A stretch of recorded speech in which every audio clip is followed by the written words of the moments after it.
everyone, Jackie Crawford-Ross with RE/MAX Professional Associates.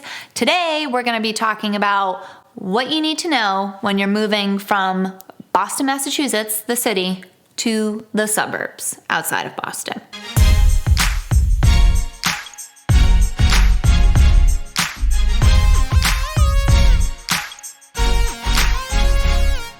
So there are so many things that can factor into what you need to know, but there are three key things you should probably know when you're moving from Boston to the suburbs.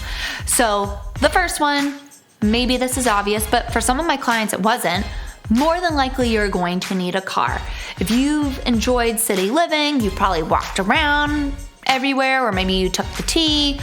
Well, when you move to the suburbs, there's a little bit more space. So unless you're a marathoner and you run to work, you might need a car in order to get to work or get to the grocery store or what have you. So most people know that, but in case you don't, you're probably gonna need a car when you're moving to the suburbs.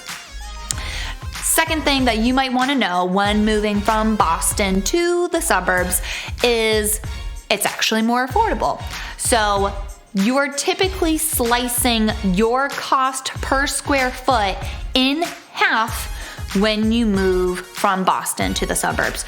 Right now in Boston, roughly cost per square foot for condos, since most of Boston is condo living, is about $1,000 per square foot. So if you're buying 1,000 square foot, maybe 2-bed, 1-bath in Boston, it's gonna run you around $1 million. When you move to the suburbs, your cost per square foot is somewhere between $400 and $500 if you're like in the immediate surrounding areas of Boston.